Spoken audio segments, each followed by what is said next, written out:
inú mi dùn gan wípé Ọlọ́run jẹ́ kí n jẹ Ṣọ̀ún of Ogbomoso land. Kò sí nǹkan kan tí mo lè béèrè ní ọwọ́ Ọlọ́run tó jù yẹn lọ nítorí ibi tí mo ti dé yìí tó bá ní kí n wá jẹ president Nàìjíríà mi ò lè jẹ o. Ṣọ̀ún of Ogbomoso òun ni mo fẹ́ jẹ, òun náà ni mo dẹ̀ ti jẹ yìí.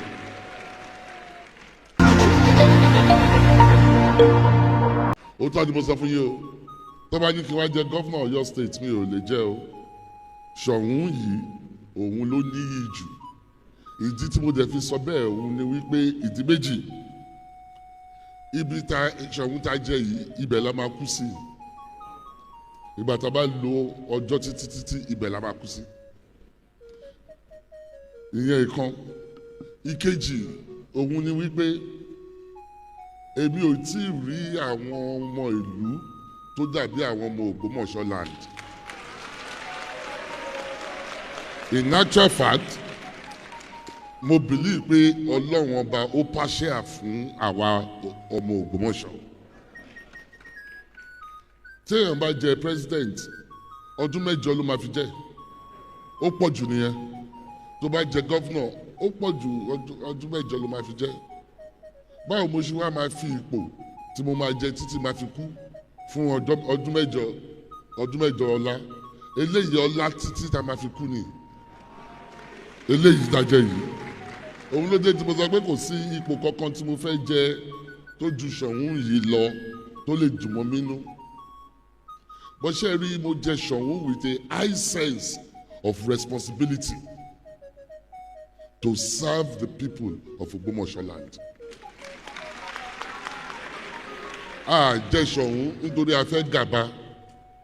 Mo jẹ Ṣọ̀ún láti gbé ìlú Ogbomoso sókè ni àti láti àwọn ọmọ Ogbomoso. Mo máa sọ nǹkan kan fún yín. Ojú òní tì yín wípé ẹ jẹ́ ọmọ Ogbomoso. Ẹ máa fi ọmọ Ogbomoso tẹ jẹ́ ẹ máa fi yangàn ni. Òótọ́ ni mo sọ fún yín yẹn o. Ní under Orúmọgẹ́gẹ́ the third, ní under mi, inú yín máa dùn ní wípé ẹ jẹ́ ọmọ Ogbomoso. Àwa ṣeré ń bì yó nítorí mo find out wípé Ọlọ́run ọba òkè ó pàṣẹ sí àwa ọmọ Ogbomoso. Nǹkan méjì lọ́lọ́run tún fún wa. Ó fún wa ní what I call jagunjagun ni wá. We are warriors. But jagun ká máa yìnbọn síra wa mọ́. Jagun ká máa lẹ́ra wa ní ọ̀tá ní ata. Jagunjagun tá à ń ṣe ní ìsìn, it is trying to conquer the world. Òun dẹ̀ ló jẹ́ pé kò síbi tó máa lọ tó ò ní rọ́mọ Ogbomoso. That's it. Jagunjagun wa, the warrior spirit inside of us. That's why we go all over the place to take territories. That's why ọ̀pọ̀lọpọ̀ òmòdì tí àwọn forefathers òun fi kúrò l'Ogbomoso tó wá jókòó ní Kaduna, tó wá jókòó Gombe, tó jókòó ní Funtua, ní Jos, tó jókòó káàkiri. Jagunjagun tí Ọlọ́run ṣe wá òun ló jẹ́ kí a. But Ọlọ́run tún wá fún wa ní another spirit, entrepreneurs, oníṣòwò ni wá, oníṣòwò par excellence. Bá a ṣiṣẹ́ lọ́fíìsì a máa tajà. Kò síbi tá a wà, bá a jálùfà a máa wá ọjà láti tà náà ni. Orú èèyàn t'Ọlọ́run dá wa nìyẹn. So báwo lèèyàn ṣe máa jọba orú àwọn èèyàn bẹ́ẹ̀ yẹn tí inú ẹ̀ ò ní dùn? So I am here as Ṣọ̀ún to enhance whatever God's gift is inside of us. That's it o. Mo ti yó kí n tó débi o. Nǹkan t'Ọlọ́run bá fún wa ń sìn bẹ́kùnbẹ́kùn ni. Owó kọ́ ni mò ń wá ní ìsìn o. Nítorí mo débì pẹ̀lú owó àti ọrọ̀ ni. Òótọ́ ni mo sọ fún yín yẹn. Èyí ò ń ṣègbéraga. Ò ń ṣègbéraga o. Òótọ́ ni mo sọ fún yín. Tí n bá ṣiṣẹ́ tí máa fi wọlé sùn, owó tí máa ná wà. Òótọ́ ni o. Ẹni tó bá fẹ́ kó bínú, òótọ́ ni. Òótọ́ ò lè sọ pé ká má sọ òun. Nǹkan tá a bá jẹ́ ń sìn bẹ́kùnbẹ́kùn kan ni. iṣẹ́ tí Ọlọ́run fún mi láti wá sí orí ipò yìí, àlùfáà ni mo ṣe for 31 years mo fi ṣàlùfáà. Bí o dẹ̀ ṣàlùfáà níbi kékeré mo ṣe débi gíga ni. After tí mo ti ṣe 31 years, Ọlọ́run wá sọ fún mi, nítorí àwọn èèyàn máa ń sọ pé kí ló dé tí mo fi ṣe àlùfáà lẹ̀. Ọlọ́run ọba ló sọ fún mi, ó ní ìdí tí a fi bí mi ni pé kí n lọ jọba. 25 of us la contest. Èmi ni wọ́n mú. Kí wọ́n tó mú mi 3 times in 30 years ni mo wá sí Ògbómọ̀ṣọ́. Mi ò mọ̀yàn mẹ́wàá ní Ògbómọ̀ṣọ́ ìgbà tí mo jọba. Mi ò mọ̀yàn mẹ́wàá. But ọ̀rọ̀ Ọlọ́run ni òun ló gbé mi kúrò l'Amẹ́ríkà tí mo fi wá. Wípé ìdí tí a fi bí ẹ lélẹ́yìí. Lánàá appeals court wọ́n rúùlù pé wípé èmi ló yẹ kí n jẹ Ṣọ̀ún. Kò yẹ èmi lẹ́nu. Ẹ mọ̀ tí ìgbà tí mò ń bọ̀ ní Kaduna àti Zaria àmọ́jọ́ tí wọ́n máa dá ẹjọ́ ìgbà tá a set date. A ti set date Kaduna àti Zaria tán kó tó di pé court sọ pé àná ni wọ́n máa dá ẹjọ́. Àwọn èèyàn wá ń sọ fún mi pé kí la máa ṣe báyìí? Mo ní kí la máa ṣe bí báwo? Wípé wọ́n fẹ́ dájọ́ mo láti wà nílùú, mo láti wà around. Àwọn ará Kaduna àti Zaria wọ́n ń dúró dè mí. A ti ṣe gbogbo plans. Kí ni màá sọ fún wọn? Màá wá sọ fún wọn pé torí wọ́n fẹ́ dájọ́ mi ò lè travel. Mo ní èmi ò ń ṣọba bẹ́ẹ̀ yẹn o. My word is my bond. Nǹkan tí bá sọ òun ni màá ṣe. Òótọ́ ni mi ò tiẹ̀ nídìí láti wà around kí n tó win. Ṣebí Kaduna ni mo wà àbí Zaria ni mo wà ìgbà tá a gbọ́ wípé mo win. So mi ò need nítorí àwọn èèyàn ń wò àwọn kan wà around mi wọ́n lọ́kàn mi kò balẹ̀. Ọkàn mi balẹ̀ nítorí ìlérí Ọlọ́run ni mo wá ṣe Nàìjíríà.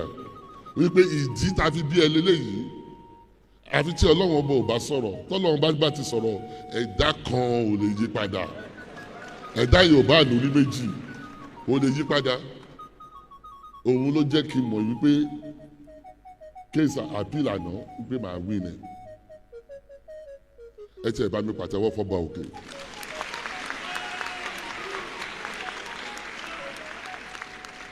Ọba tó bá sọ̀rọ̀ ẹ̀dá kan ò lè yí padà. Wọ́n lè kóra wọn jọ but wọn ò ní agree. Ìgbìmọ̀ wọn ò lè jẹ́ kan. But ẹ jẹ́ n sọ ọ̀rọ̀ ìgbà tí mo dé Ògbómọ̀ṣọ́ mo rí pé ìlú tí mo mọ̀ ní kékeré kọ́ ni ìlú yìí. Ìlú tí mo mọ̀ kékeré ìlú tó fàìn tó dání. But ìgbà tí mo dé Ògbómọ̀ṣọ́ mo rò pé ẹni tó ti gbé 29 years l'Amẹ́ríkà mo rò pé báwo ni ìlú yìí ṣe rí báyìí. But mo mọ̀ pé Ọlọ́run rán mi iṣẹ́ wá s'Ògbómọ̀ṣọ́ ni. Tí ò bá ṣe pé mo mọ̀ pé Ọlọ́run sọ pé ìdí tí a fi bí mi rèé máa padà sí Amẹ́ríkà ni o. But mo rí pé mo ti dé last bus stop ayé mi òun ni mo wà yìí. Ìgbà tí mo dẹ̀ rí pé last bus stop ayé mi ni mo wà yìí, báwo la ṣe máa gbé ìlú yìí ga pẹ̀lú gbogbo àwọn ọmọ ìlú yìí, the potential àtọ́lọ́run ti fi sínú wọn, ìlú wo ò gbọdọ̀ rí báyìí. Nítorí àwọn èèyàn wò pé kí ló dé tí mò ń lọ káàkiri, kò ń ṣe nítorí mo jọba ni mo ṣe fẹ́ máa travel o. Ẹ jẹ́ n sọ fún yín, màá sọ àwọn nǹkan kan. Inú yín lè dùn nípa ẹ̀, inú àwọn kan lè dùn nípa ẹ̀. Ó lè fa owú fún ẹlòmíì, but ẹni tó bá fa owú fún ẹ̀fọ́rí ẹni yẹn kò sí nǹkan tó kàn mí pẹ̀lú yẹn. Òótọ́ ni mò ń sọ. I've been to 65 countries of this world. 65. Ẹlòmíì ní gbogbo ọdún kò bá lọ 100 years ìlú kan náà ló máa dé. Not 65 towns o, 65 countries ni mo ti lọ. So ọ̀rọ̀ travelling mo ti travel ló ti sú mi. So kò yẹ pé mo ń wá láti travel again. I'm 64, I will be 64 years old. Kò sí nǹkan tí mo ń wá káàkiri mọ́. Gbogbo nǹkan tí mo fẹ́ ṣe by 50 mo ti ṣe.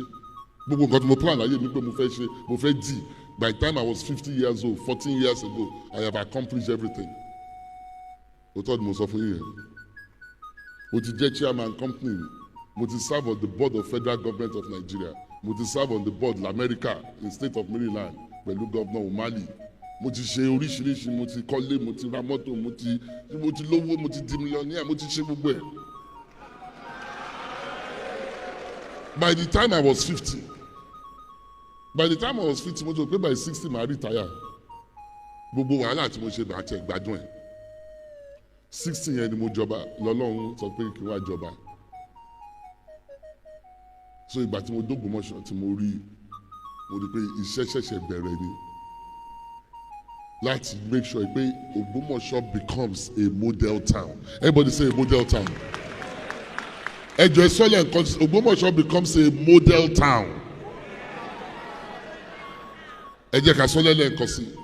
We want Ògbómọ̀ṣọ́ to become a model town. a fẹ́ kí wọ́n bẹ̀rẹ̀ sí fi Ògbómọ̀ṣọ́ ṣe àpèjúwe ìlú. láti fẹ́ nìyẹn. So God gave me an idea. So I drew up what I call 25 years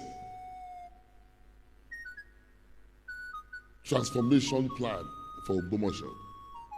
A 25-year vision of how we want to see Ogbomoso in the next 25 years. For the town to become a model town. Ìlọrin súnmọ́ wa, Èjìgbò ò jìnnà sí wa, Ìṣẹ́yìn ò jìnnà sí wa, Ọ̀yọ́ ò jìnnà, Ìbàdàn náà ò jìnnà jù, but kò sí gbogbo ìlú tí mo dárúkọ yìí tí mo fẹ́ kí Ògbómọ̀ṣọ́ dàbí o. Ògbómọ̀ṣọ́ á fẹ́ kó yọjú gbogbo wọn lọ. We want our town to become a model town, and we want to achieve this within the next 25 years. The reason for 25 years is that 25 years is a generation. So I fẹ́ fi Ògbómọ̀ṣọ́ tó máa yàtọ̀ fún the next generation. Some of us will still be around. I'm still going to be around. Àwọn kan nínú wa bí náà, you will still be around. But àwọn ọmọ wa a fẹ́ fi ìlú tí wọ́n máa fi yangàn. Ìlú tá a fẹ́ fi ilẹ̀ fún wọn nìyẹn.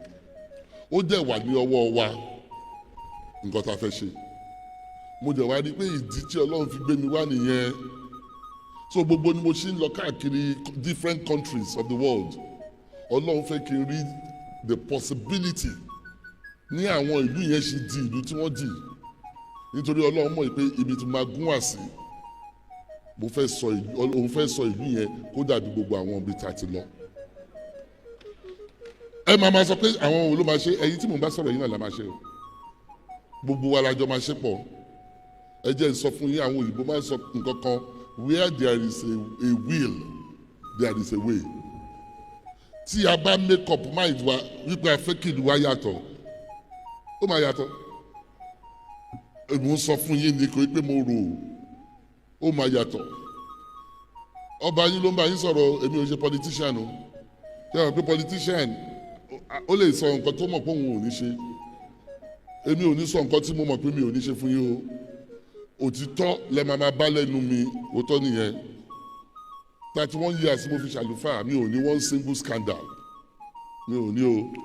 Kò sẹ́ni tó lè sọ pé mo ṣe báyìí, àpásítọ̀ yẹn onírọ́ ni, kò sẹ́ni tó máa sọ bẹ́ẹ̀. Nǹkan tí n bá ní máa ṣe, àwọn ọmọ ọjọ́ mi mọ̀. Nǹkan tí n bá ní ṣe, màá ní mi ò ní ṣe o, mi ò lágbára ẹ̀. Nǹkan tí n bá máa ṣe, tí n bá sọ pé máa ṣe, òun náà ni máa ṣe. Fún ìlú wa, gbogbo nǹkan tí n máa bá yín sọ lénìí yìí, gbogbo ẹ̀ la máa ṣe. Mo rí pé gbogbo yín kọ́ lẹ believe ẹ̀, ẹ̀yin tẹ́ ẹ̀ believe ẹ̀ ẹ̀fọ́rí ti yín nìyẹn. Àwa tá believe ẹ̀ a máa ṣe. Ó tó ní àní ẹ̀yin tẹ́ believe, ẹ̀yin mẹ́rin lẹ believe ká lè change ẹ̀. Ayé yẹn á da lẹ́sí sọ yẹn bẹ́ẹ̀ náà ló máa rí. Bẹ́ẹ̀ ló máa rí o. So mo draw up what I call 25-year vision. Because where there is no vision, the people perish. Vision, ibi táwa yìí, vision ló jẹ́ kí wọ́n kọ́. Kó tó di pé wọ́n kọ́ wọ́n rò, Only vision, you think about what is possible. Wọ́n rò wípé àwọn máa kọ́ irú bíi ìgbà tó rò ní pé wọ́n wá rò pé tá a bá máa gbé kinní báyìí pílà láti wà níbí pílà láti wà níbí ó láti wà káàkiri láti gbé kinní yìí vision ni bẹ́ẹ̀ náà ni àwa ṣe ní vision ní ìsìn of what I call a new Ogbomoso. That is what will happen. Ní December o egungun tó bá máa jáde ó fẹ́ wá entertain wa ni o that's all. I brought all of them to the palace and I told them this is the way we are going and that is the way we have gone. We will never go back to the days tí egun nu àwọn aráàlú entertainment wo ló wà pé ká máa nà wá ká máa ṣá wa ládàá fún kíni. Àwọn tí wọ́n ń ṣe àwọn oníbílẹ̀ they were even surprised they said it. Ìgbégbà táwọn gbọ́ pé àlùfáà ló fẹ́ jẹ ọba àwọn tí rò pé mi ò ní jẹ́ káwọn ṣe ìṣẹ̀ṣe. Ìjọba ẹni tó bá fẹ́ ṣe ìṣẹ̀ṣe kó ṣe ìṣẹ̀ṣe ẹ̀. Ẹni tó bá fẹ́ ṣe mùsùlùmí kó ṣe mùsùlùmí ẹ̀. Ẹni tó bá fẹ́ ṣe kìrìsìtẹ́nì ẹ̀ kó ṣe tiẹ̀. Èmi jọba lórí gbogbo everybody ni o. Ìyẹn ló jẹ́ ká bẹ̀rẹ̀ Ogbomoso Cradle Carnival, which we did last year. Mo rò pé ọ̀pọ̀lọpọ̀ yín ẹ̀ wá nìyẹn nǹkan tẹ́ ẹ fi tẹ̀wọ́ nìyẹn ẹ máa wá lọ́dún yìí o ẹ máa wá lọ́dún yìí lágbára Ọlọ́run nítorí èmi mo ti wá so mo ń invite gbogbo yín fún ní December 19th to the 23rd 19th to the 23rd of this year we will have our Ogbomoso Cradle Carnival. Ó dà pé ẹ gbọ́ 19th to the 23rd of December this year we will have Ogbomoso Cradle Carnival. Ẹ jẹ́ n sọ because each of these things we are doing is to help the town to become a model town. All of these things is to make us a model town. The cultural carnival that we are having. Ẹni tó bá fẹ́ ṣe ìlànà mùsùlùmí ẹ̀ á gbọ́dọ̀ dí wọn lọ́wọ́. Ẹni tó bá fẹ́ ṣe ìlànà ìbílẹ̀ ọkàn wa òun nígbàgbọ́ wa. Ọlọ́run ọba nìkan ló mẹ́ni tó ń sin òun. Kò dìgbà tó bá bẹ̀rẹ̀ sí fọ́ fèrè tí a fi mọ̀ pé kìrìsìtẹ́nì ni ẹ́ ọ̀ mùsùlùmí ọkàn ẹ lọ́lọ́run máa ń wò báwo lọkàn ẹ ṣe rí sí ọlọ́run ẹ.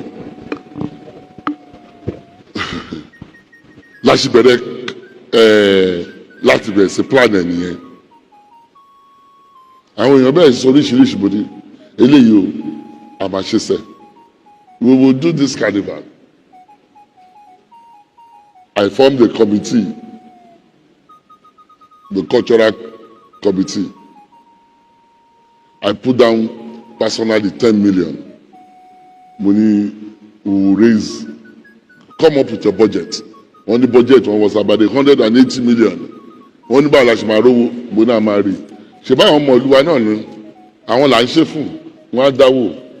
Wọ́n ní ṣe mo sure mo ní I want to start by giving 10 million naira. At least ẹ mọ̀ pé tí bá fi 10 million lẹ̀ mi ò fẹ́ lose owó mi. So mo ní ẹ má worry àwọn èèyàn á dáwó. But owó ta ní láti ti bẹ̀rẹ̀ ó ju 10 million lọ. Mo yá wọn lélẹ́yìí ni o mo yá wọn 50 million.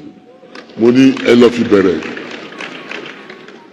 We raised finally about 180 million from Ogbomoso sons and daughters. That's how we were able to hold the carnival. People like you, no one there. We had the meeting of Ogbomoso sons and daughters in Lagos. We had the dinner. I shared this same vision. I shared it with them. What we are trying to do, because we want the carnival to continue to energize our people, not to forget our heritage, and the most important, that Ogbomoso sons and daughters all over the world will have a reason to come home, if not for anything, once a year. And nǹkan tá a fi sí December nìyẹn wípé ìgbà ọdún everybody ló ń wá because Christmas and New Year is holiday season, so that's the reason that we see time here. We had a meeting like the tó yìí àṣírí restaurant ni gbogbo àwọn ọmọ Ògbómọ̀ṣọ́ tá wà bẹ́ẹ̀ àjú 30 lọ, but we left that meeting with over 100 million. làwọn èèyàn dà ẹ jẹ́ n sọ fún yín orin kan wà tá a máa ń kọ wípé àwọn ọmọ Ògbómọ̀ṣọ́ wọ́n fẹ́ràn ìlú wọn gan-an àbí mo parọ́ ni ṣùgbọ́n ló ń jẹ́ ká máa ṣe parapọ̀ kò síbi tó Ògbómọ̀ṣọ́ bẹ́ẹ̀ wà wọ́n máa ṣe parapọ̀. That's it. A fẹ́ràn ìlú wa, àwọn ọmọ ìlú wa ni wọ́n dà. Ẹni tó dá 5 million 10 million kò sẹ́ni èèyàn kan ló dáwó mọ̀dà mi ẹnìkan fún wa ní 40 million. Oh yes, because ọmọ Ògbómọ̀ṣọ́ ni inú ẹ̀ dùn pé à ń ṣe eléyìí because a ṣerú ẹ̀ rí. We've never done anything like that. So I am not trying to impress you. I'm trying to impress upon your heart for you to understand that things are already happening. Ní dúró de 25 years, before 25 years, nǹkan tá a máa rí là ń sọ. A completely transformed town. That's what we are going to see in 25 years. Let me now tell you on the cultural committee. They started organizing this program. By the time we had the carnival, Oyo State government adopted it as one of the recognized carnivals in Oyo State that they will support. The federal government recognized it, sent their assistant minister, minister, she was planning to come, but only conflict of interest, conflict of appointment. But she sent 2 powerful representatives.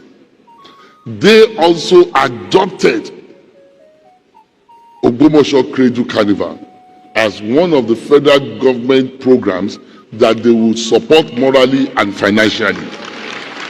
In the first year, before they do things like that, whether it's serious or not, our own first year. Last week, MTN Nigeria committed that they will be one of the sponsors of Ogbomoso Cradle Carnival. Ṣẹ́rí gbogbo nǹkan báyìí òun ló máa ń jẹ́ kí n mọ̀ pé we are on the right track. Ṣé ọ̀rọ̀ mi yé yín ṣá?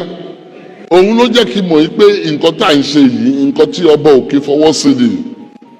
How can in 1 year you do a program tẹ́ ẹ̀ ṣe rí kí àwọn federal government, Oyo State government and MTN Nigeria kí wọ́n adopt it? Ọmọ Ògbómọ̀ṣọ́, it's time for us to wake up and know the potential tí Ọlọ́run fún wa. Ọlọ́run dúró dè wá ni. He's been waiting for us. Gbogbo mo máa ń sọ fún àwọn èèyàn yìí pé orúkọ ló ń rò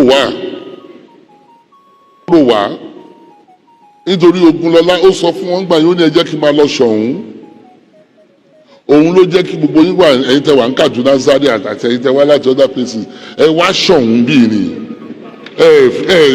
Ọlọ́run dẹ̀ ẹgbọ́ o orúkọ ló ń rò wá òun ló jẹ́ kí gbogbo ọmọ Ògbómọ̀ṣọ́ kọ́ wà all over the world nítorí wọ́n máa lọ ń Ṣọ̀ún ní Ṣọ̀ún but now Ọlọ́run fẹ́ ká ṣe lé wa ṣé nǹkan tí mo sọ yé wa Ọlọ́run fẹ́ ká ṣe lé ní ìsinyìí ìgbà bù kan fún wọn níbi ẹbù kan náà sílé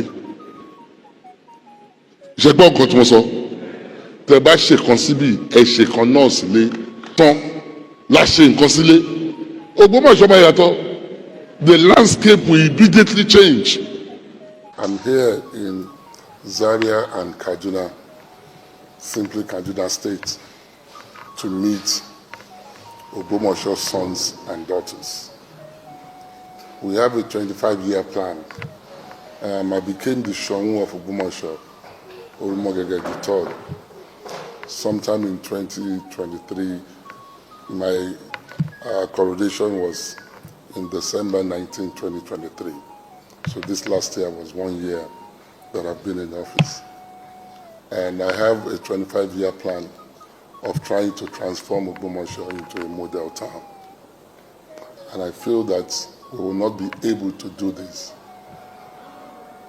with the people who are living presently in Ogbomoso.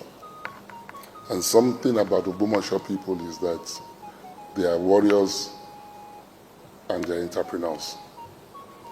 And it's the warrior spirit in them that makes them to go all over the world.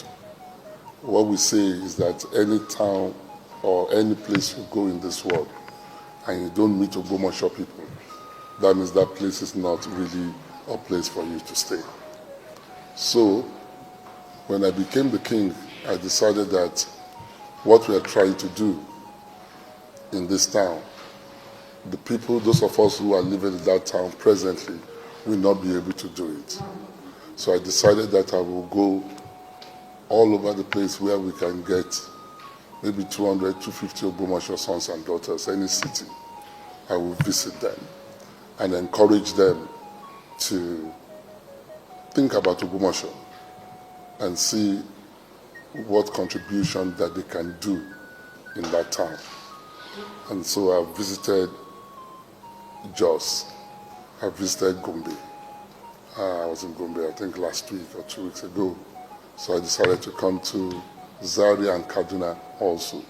And these are places where we have concentration of course, Ogbomoso people, and also we have other Yorubas there. But my main concern is the Ogbomoso people. And so that's why I am here. I was in Zaria yesterday. We left Zaria to come here today. And I'm meeting Ogbomoso sons and daughters here tomorrow also, here in Kaduna. And that's why I'm here. And incidentally, everywhere where I've gone, I try to also meet the government officials who have also, in their different states, made it easy for our people to live in that city and in that state. In Gombe, I met people who have been in Gombe for over 100 years.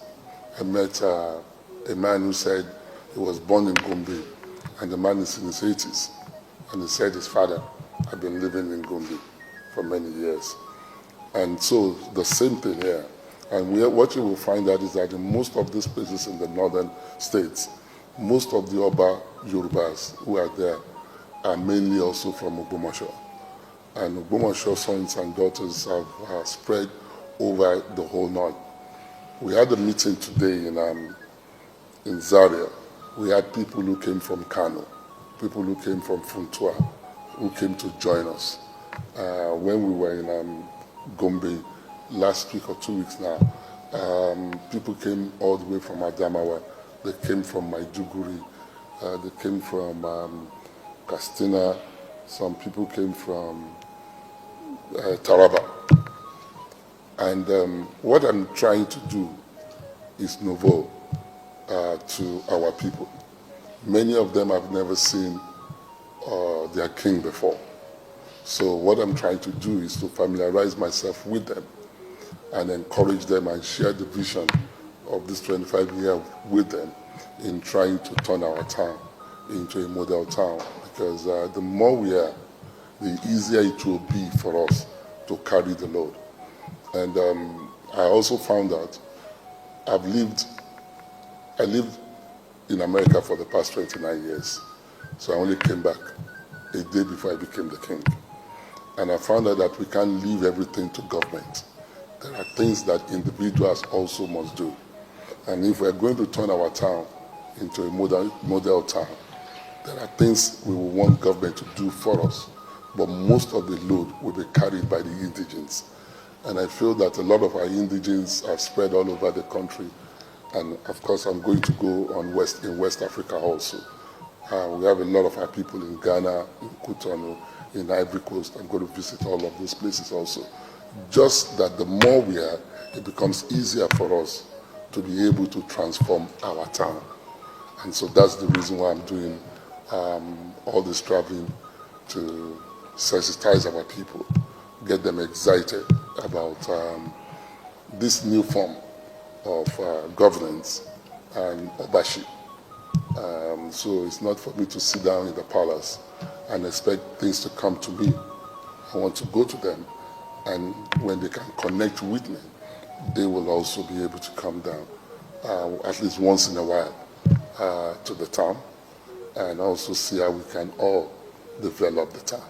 So that's the real reason why I'm here, and I want to say thank you also for hosting me. We've had a lot of things.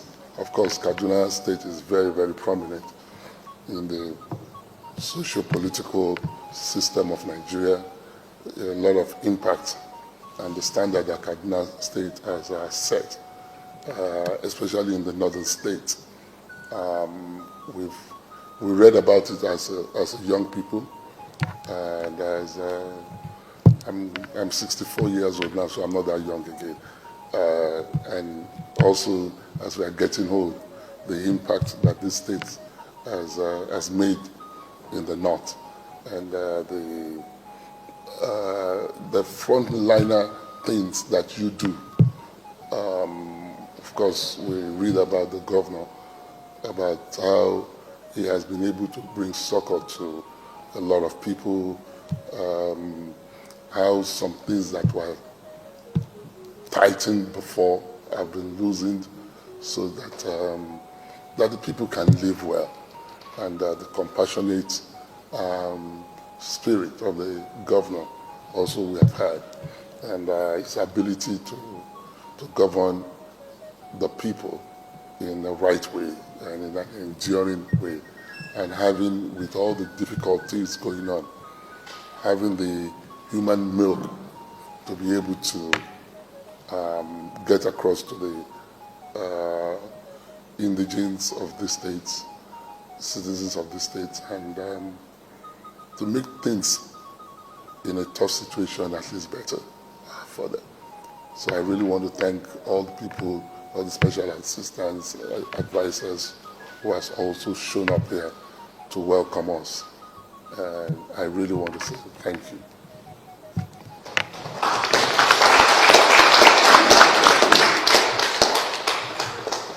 Moseba onílé moseba àlejò. Ìbà fẹ́lẹ́dùmarè ọba mi ọba ńlá. Ìbà fẹ́lẹ́dùmarè ọba mi ọba iyì. Ìbà fẹ́lẹ́dùmarè ọba mi ọba owó. Ọba mi tó ń gbani tó ń lani. Mọ̀rímọ̀rí ẹlẹ́rìí làwọn tó mọ̀ mí sáyé. Dákun má padà lẹ́yìn mi. Dákun má padà lẹ́yìn gbogbo wa. Ìbà ooo. Ìbà ooo àwa tí júbà káwa àtòsèré. Ìbà ooo, ìbà ooo àwa tí júbà káwa àtòsèré. Ìbà ooo, ìbà ooo àwa tí júbà káwa àtòsèré. Ìbà ooo, ìbà ooo àwa tí júbà káwa àtòsèré. Ká tó ṣeré ìbà ló yẹ ká kọ́kọ́ jù o. Ká tó ṣeré ìbà ló yẹ ká kọ́kọ́ jù. Ká tó ṣeré ìbà ló yẹ ká kọ́kọ́ jù o. Ká tó ṣeré ìbà ló yẹ ká kọ́kọ́ jù. Ọlọ́jọ́ òní àwárí ìbà yín. Àforíbalẹ̀ fàlàgbà o. Ká tó ṣeré ìbà ló yẹ ká kọ́kọ́ jù. Ká tó ṣeré ìbà ló yẹ ká kọ́kọ́ jù o. Ká tó ṣeré ìbà ló yẹ ká kọ́kọ́ jù. Òní àwárí ìbà yín. Àforíbalẹ̀ fàlàgbà o. Ká tó ṣeré ìbà ló yẹ ká kọ́kọ́ jù.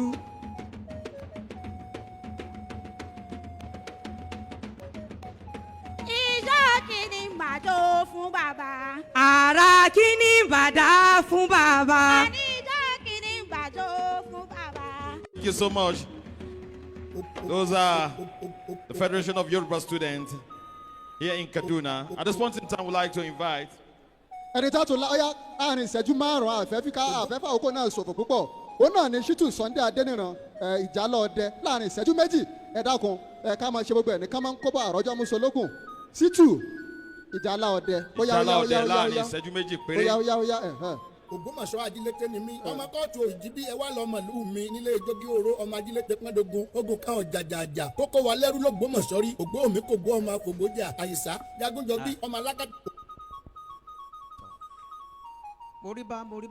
moríba Elédùmarè ọba àjọkẹ́ ayé ọba àsàkí ọ̀run ọba tí sọlá nínú afẹ́fẹ́ àríro aláàfin ọ̀run kankan ní dámọ̀ kábíyèsí ọba dániwáyé ọba tọmọ mi ọba tọmọ mi ọba tọmọ àyàmọ́ mi ọmọ lóòótọ́ ni bẹ́ẹ̀ náà ni moríba wa kábíyèsí Gandhi Ọláoyè kábíyèsí Gandhi Ọláoyè kábíyèsí Gandhi Ọláoyè sọ́nláyèsí Ọláoyè bàbá òǹpẹ̀tù ẹlẹ́gbùrú àṣàkà abilégbọ̀rọ̀ bíi ẹni káfíń ọkàn ṣoṣo àràbà ọ̀tẹ̀gbà òṣùṣùn Ọláoyè ó tó gba nínú ọmọ kélébé òkòkò mẹ́kú ajímọ̀tàbà oògùn àjànàkú mọ̀tàbà oògùn gírímù ilé àwọn ọgbà hun ọ̀dẹ̀dẹ̀ àwọn ògbólójú òṣòló láti kọgbín Ọláoyè àkútìkétìkété kan kú sí ara rẹ̀ ọgbẹ̀kẹ̀gbẹ̀kẹ̀ àríwẹ̀lẹ̀ gbẹ́kẹ̀lé bá gbọ́n òṣòro àfìdíbọlé bá lòpá òkè òṣòro àfìdíbà gbáńlá ọba gbà ńlá yà bí ikọ àyà ní tòògùn lọ́tọ̀ ọkọ káàkan ẹtù ọkọ káàkan àdó bàbá ló sì lé gbogbo lóhùn ọdọ ní ti gi awírí ọkọ ní ti gi ara àgbàtọ́ bá fẹ́ nílà fẹ́ lówó ìkọ́ ńláńlá ni wọ́n fún lu ààrẹ jẹ gúnlẹ́sìn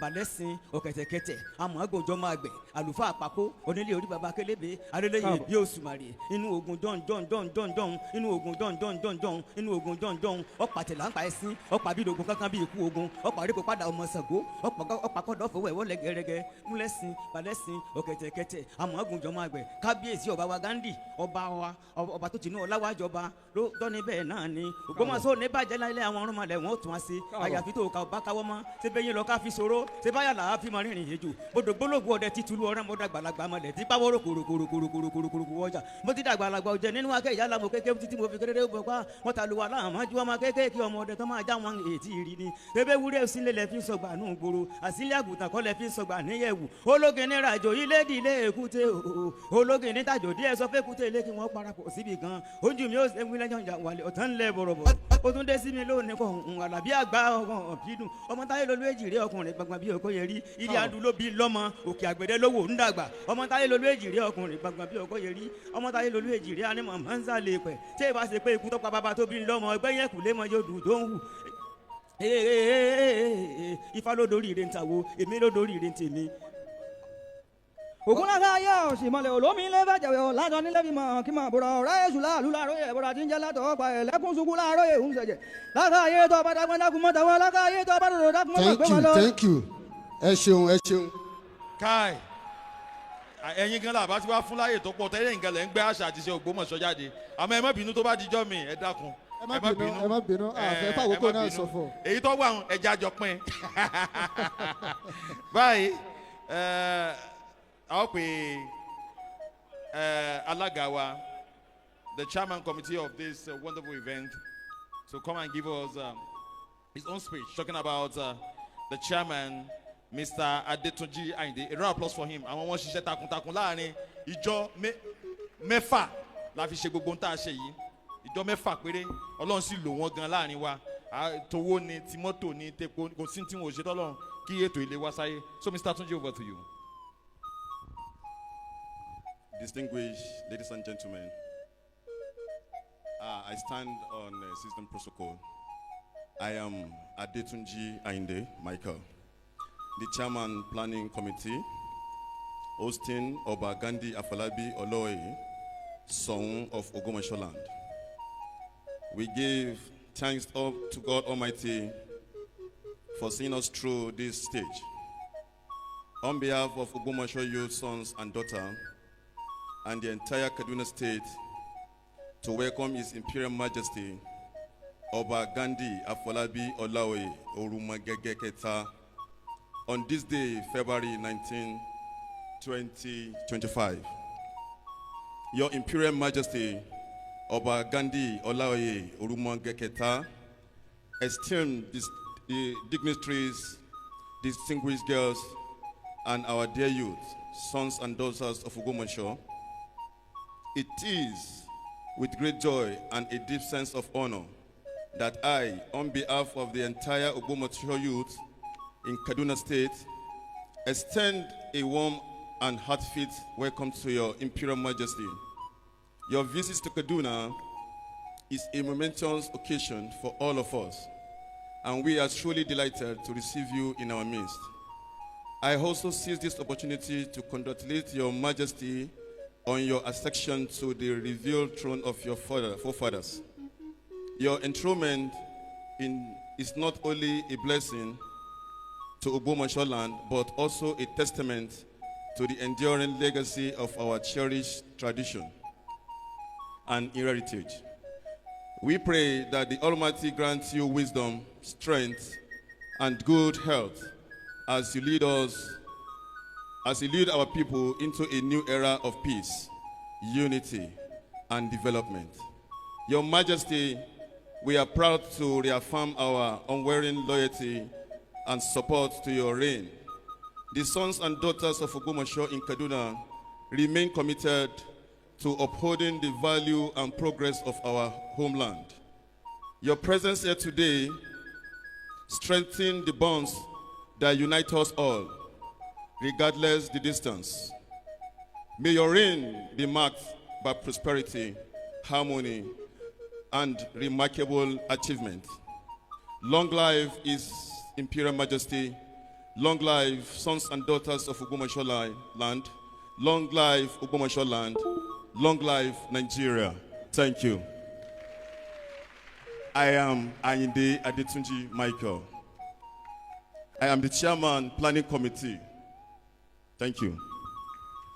At this point in time, round of applause for him, please. Thank you for that very brief speech. At this point in time, we'll go straight to the lecture. We have some resource persons in our midst today. And the first resource person is Reverend Sunday Oladapo. A round of applause for him as he comes to the podium, please. At this point in time, please, Reverend, we are very limited in time. Maybe if you can just manage 5 minutes with us, we will appreciate that.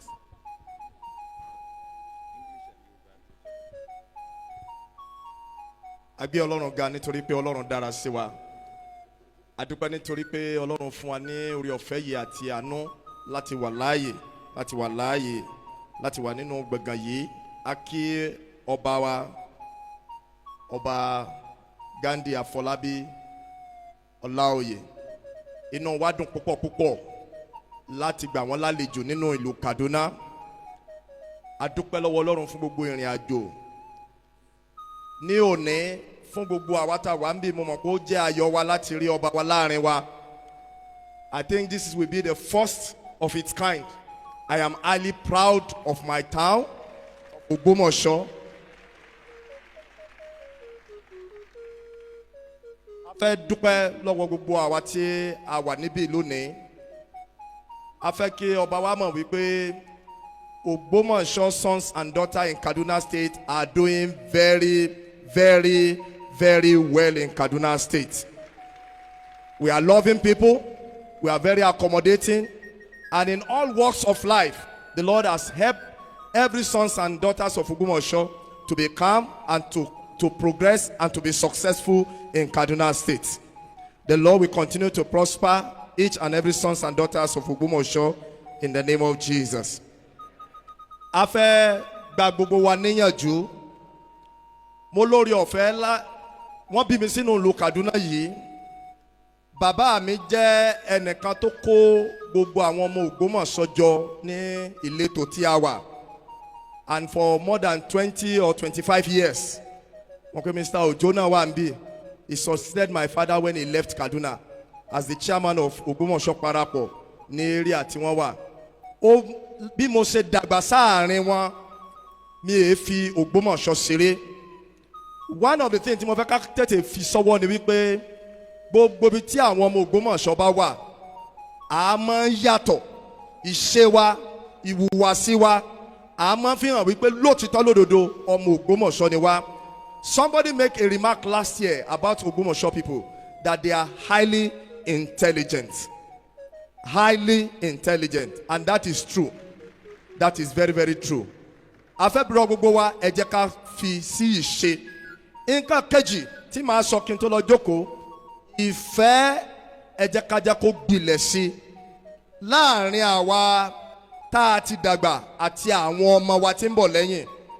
Ẹ jẹ́ ká kí ìfẹ́ yẹn ìṣọ̀kan kó tún ṣe kí ni o kó tún gbilẹ̀ sí níparí. ẹ má jà gbàgbé ilé gbogbo nǹkan tá a bá kó jọ sílùú Kaduna ká mọ̀ wípé ilé ní kíni o àbọ̀sími oko Ògbómọ̀ṣọ́ dà mo ti ń lọ sí Ògbómọ̀ṣọ́ ní for the past 2 years láàrin ọ̀sẹ̀ méjì mẹ́ta màá ti wà lÓgbómọ̀ṣọ́ inú mi máa ń dùn ní tí n bá ti ń lọlé inú mi máa ń dùn dáadáa tí n bá ti ń lọlé tí n bá ti ń travel lọlé èmi mọ̀ wípé Ògbómọ̀ṣọ́ yóò mọ gbèrú sí lábẹ́ ọba wa Ghandi Afọlábí Ọláoyè ohun rere yóò tún mọ wọ inú ìlú wa ṣe mo wá fẹ́ bẹ ọba wa torí pé wọ́n wà láàrin wa nǹkan kan wà tó ń jẹ́dùn ọkàn fún mi tèmi fẹ́ kọ́kọ́ sọ kí n tó lọ jókòó ẹ dákun a ní àwọn mọ́tò tó dáa tí máa ń gbé wa lọ sílùú Ògbómọ̀ṣọ́ kí wọ́n bá wa bójútó àdúpẹ́ o God bless Ògbómọ̀ṣọ́ God bless our king His Royal Majesty God bless the people of Ògbómọ̀ṣọ́ and Kaduna State God bless you everyone. Ògbómọ̀ṣọ́. parapọ̀ Ògbómọ̀ṣọ́. ẹni tó bá rí ọmọ Ògbómọ̀ṣọ́ tó bá lóhùn òré èèyàn àṣepọ̀ kò rí nǹkan kan. ó ti fọ́ lójú ni. ó fọ́ lójú ni o. pátápátá yányán. ẹ rí ìlànà àwọn reverend ti sọ tán lẹ́ẹ̀kan wọ́n ní gbogbo bí a bá wà wọ́n máa ń dá wa mọ̀ kò sí ẹnikẹ́ni tó bá kọlà àwọn ọ̀fẹ́ mọ rúùlù tó ti wá nílùú Kaduna tẹ̀mí mọ̀ yìí o gbogbo ẹni tó bá ti kọlà báyìí wọ́n náà dán Ògbómọ̀ṣọ́ ni. dán Ògbómọ̀ṣọ́ ni.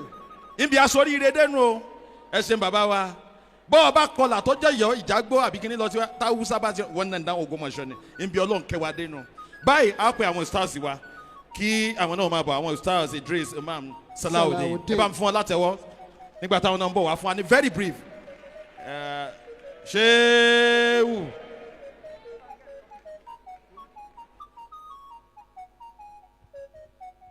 أعوذ بالله من الشيطان الرجيم بسم الله الرحمن الرحيم صلوات الله وسلامه على خير الأنام سيد المرسلين وإمام المتقين صلى الله عليه وسلم وعلى آله وأصحابه وسلم آمين.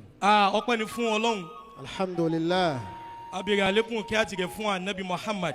sallallahu alayhi wa sallam. If we want to be sincere with ourselves, kábíyèsí ti ṣe kinní kan níjòkó yìí. For kábíyèsí, no, you have to turn yourself if it is okay. For kábíyèsí to see me in a dressing like this, and kábíyèsí still allow me to say a word for this singular heart, let's put our hands together for him. Ẹ pàdé àwọn fún kábíyèsí. Bẹ́ẹ̀ bá jọ́ lọ́lá gbogbo ìgbà ni wọ́n ọlọ́mọ bẹ́ẹ̀ lára ẹ̀. Níjọ́ tí ejò bá ti tẹ̀yàn mọ́lẹ̀ rí báyìí tó bá géèyàn jẹ́ rí gbogbo okùn tó bá ti rí ejò ní òpè. Bàbá kábíyèsí wákà kan bẹ tá a máa ṣe fún ọ̀rọ̀ méjì ni mo fẹ́ sọ. Àmọ́ àkọ́kọ́ ń bẹ I will be talking along with Islamic perspective. Téèyàn bá jẹ́ mùsùlùmí tí ń bẹ ń bí kó tẹ́tí rẹ̀ lẹ̀ dáadáa màá kàn make reference méjì kí kálukú mọ bí ó ti mọ̀ sí. Bàbá kábíyèsí Ọlọ́run gbọ́ bá wa ga pẹ̀lú àwọn tó ga. pẹ̀lú àwọn tó ga. Ọlọ́run mọ̀rẹ́ Ghandi nílẹ̀ pẹ̀lú àwọn tó rẹ̀ lẹ̀. pẹ̀lú àwọn tó rẹ̀ lẹ̀. ọmọ Ògbómọ̀ṣọ́ wa ráfàánà wùmọ́ká àlìyá. Ọlọ́run gbọ́ bá ga pẹ̀lú àwọn tó ga. mọ̀rọ̀ bá nílẹ̀ pẹ̀lú àwọn tó rẹ̀ lẹ̀. wàràfàánà wùmọ́ká àlìyá. If truly you are a Muslim and you understand the concept of Islam, ọmọ pé Ànábì Muhammad sallallahu alayhi wa sallam. ó kọ́ wa bá a ti sàpẹ́lẹ́ fọ́ba àtẹnití máa ń bẹ wájú. Àkọ́kọ́ rọ̀ ìfẹ́ ìlú níjọ́ tí Ànábì ó kú òní Mákà. sallallahu alayhi wa sallam. Bó ti jáde with instruction of his Lord wípé Mákà yìí nira kú òun bẹ́ẹ̀ náà kọ́ lọ padà wá. Bọ́gà wa ti dé ẹnu bodè báyìí báńdírì ó sì wojú ẹ̀yìn báyìí ó wo Mákà báyìí omi ẹkún sì bọ́ lójú rẹ̀. Ànábì wa ń pe Mákà bí èèyàn kábíyèsí ó ní ya Mákà ya Mákà ya Mákà ó pè lẹ́ẹ̀mẹ́ta ó ní lawla amarani Allahu an akuji ilayka wallahi la akuji. If it is not the instruction of my Lord wípé kí n jáde nù rẹ ìmọ̀ tí ó lé mi kó lu bàbá mi. Gbogbo ọmọ Ògbómọ̀ṣọ́ tó bá jẹ́ mùsùlùmí tí wọ́n bá ń tàn ọ́ tí wọ́n náà ń tara rẹ ọba yín kírísítẹ́nì yìí ni mò ń sọ lójú kábíyèsí wọn ẹ ṣe àlùfáà àjọ quote me anywhere ọba ni wọn ọba mùsùlùmí ọba kírísítẹ́nì ọba ológo ni ọba ẹni tí ń ṣe ọba yìí. Ọlọ́run gbọ́ bá ga pẹ̀lú àwọn tó ga.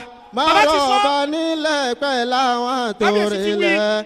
ورفعناه مكانا عليا. kábíyèsí ti wí mò ń fọ́lọ̀ yín dáadáa bàbá ẹ kú àfọmọnìyàn ṣe ẹni tó bá ru nǹkan lórí kò ní fẹ́ kó dànù.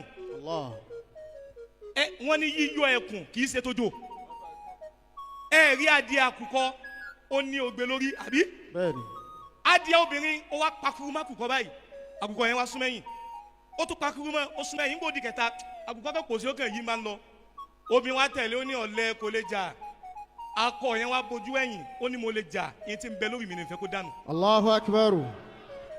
mo ń wò yín bẹ́ẹ̀ ti ń ṣe pẹ̀lú mùsùlùmí l'Ógbómọ̀ṣọ́ ebe yìí náà advice wa lórí yunifásitì ayédè ẹ jẹ́ káwọn ọmọ yín kàwé èmi ọba yìí kì í sọba tó ní sentiment gbogbo yín ni mò ń sọba lẹ́yìn lórí ẹ jẹ́ apá ọ̀tẹ̀ fún kábíyèsí lẹ́ẹ̀kẹ́sì. Allahu Akbar. ọ̀rọ̀ kejì kábíyèsí lórí unity tí wọ́n ní wí we don't have much time ó ní wípé gbogbo ọmọ Ògbómọ̀ṣọ́ ẹ ṣe ra yín báyìí nínú history Ògbómọ̀ṣọ́ ẹ lọ wò Ògbómọ̀ṣọ́ was the only city tó ní religion tolerance kò sí agboolé kan tẹ́ dé tẹ́ ní mùsùlùmí tẹ́ ní christian. I'm fully happy to tell you bí mo ti dúró yìí ìyá tó bí mi christian ní kó tó gba Islam. Anabi Muhammad sallallahu alayhi wa sallam gbogbo ẹ̀kọ́ yẹn ló ti kọ́ wa ìsìn sọ fún wa yìí pé ìsìbì wú. A'udhu billahi minash shaitani rajim bismillahir rahmanir rahim isbiru. tí ẹ bá ṣe gbẹ́yìn láàánú wàrọ́bì tú. Ya ayyuhalladhina amanu isbiru. ìwà mùsùlùmí tó ń bẹ́ ń bì lọ́wọ́ Quran 4 verse 59 Suratun Nisa. Isbiru. ọlọ́run kábíyèsí bẹ́ẹ̀ bá ń jó lórí bẹ́ẹ̀ tí ẹ sùúrù náà ni ẹ máa ṣe. Wasabiru. ẹ tún wá gba àwọn tí wọ́n bá fẹ́ bínú ẹ gbà wọ́n níyànjú pé káyì. Warabitu. ẹ tún wá sopọ̀ ara sopọ̀ ní o níjọ́ tèmi ti ń jọ Ògbómọ̀ṣọ́ this is the first time tí witness kìíní bí mo ṣe dé nínú mi dùn pé kábíyèsí wá ṣeré kábíyèsí wa ń bẹ wájú ẹ wá ń lọ káàkiri láìsẹ̀ tí ò ní sẹ́ ẹni tí ọlá ń bẹ lára rẹ̀ tó yẹ kó máa sinmi ẹ dápẹ́ ní kábíyèsí o. Isibiru wasabiru warabitu. ọ̀rọ̀ kejì bàbá kábíyèsí. Wattaqullaha. àdúrà mẹ́ta mo fẹ́ ṣe fún yín nǹkan mẹ́ta kan bẹ tó bá kọlu ọlọ́lá kéje kó rí ọlá rẹ lò alákọ̀ọ́kọ́ ń bẹ àìsàn ọlọ́mọdé kọlu kábíyèsí wa. Amina. kò níwo ṣùgbọ́n máa kẹ́yàn ọlọ́mọdé ka kábíyèsí. Amina. ẹlẹ́ẹ̀kejì tí ò níwo tí máa kẹ́yàn ọ̀nà lò sí tí máa ń bẹ lọ́ra aṣáájú kò ní rí aṣáájú rẹ lò ọlọ́mọdé ka kábíyèsí. Amina. ẹlẹ́ẹ̀kẹta ń bẹ ọ̀nà làbùkù gbogbo ibi tí àbùkù bá ta tẹ́ǹtì sí mọ̀jẹ̀ kábíyèsí wa wà ń bẹ. Amina. gbogbo èèyàn ṣe àmín. Amina. èyí tí fi sọ microphone yìí lẹ̀ ìwọ tó bá fẹ́ bú mi ẹ jẹ́ narrate àdúrà tí mo gbọ́n bì kan ọmọ Yorùbá ni wá bá bí wa sílẹ̀ Haúsá àmọ̀ síbi Yorùbá ó ń tọ́ ń sàdúrà nínú mi wá dùn mọ̀wulẹ̀ dààmú ara rẹ̀ kì í sọ̀fọ̀ mo ti pè àwọn professor Yorùbá wọ́n ní kì í sọ̀fọ̀ ìní mo fẹ́ sàdúrà fún kábíyèsí tí fi jòkó wọ́n ní ara pápá báyìí là ń bẹ́tù mọ̀ sí àmì ni. Amina. ibi gìjàgìjà là ń bẹ́kùn. Amina. ibi gìlọ̀gìlọ̀ là ń bá kòkó. Amina. ara fíngbà báyìí ni tirẹ̀ fẹ́. Àmín. ìta gbangba là ń bẹ̀rẹ̀ ajílẹ̀kẹ́. Àmín. òjòjò oníṣòwò kọ́mọ nàìjà kábíyèsí. Àmín. orí kì í fọ àwọn ẹ̀dọ̀ kì í dùn ìgbín. Amina. òtútù kì í mú ẹja lálẹ́ odò. Amina. orí kì í fọmọ lọ. kó báyìí la kábíyèsí ó mọ̀ bẹ́ẹ̀. Àmín. Ọlọ́run gbọ́ bá ga pẹ̀lú àwọn tó ga. máa rọ̀ bá nílẹ̀ pẹ̀lú àwọn tó rẹlẹ̀. Wàrà fana o magana. ẹ pàtẹ́wọ́ fún àwa ẹ bá fún wọn látẹ̀wọ́. Àròyé TV rèé ẹ láìkì ẹ sọ̀scribe kẹ́ ẹ sì máa fọ́lọ́. Òkè la wà téńté.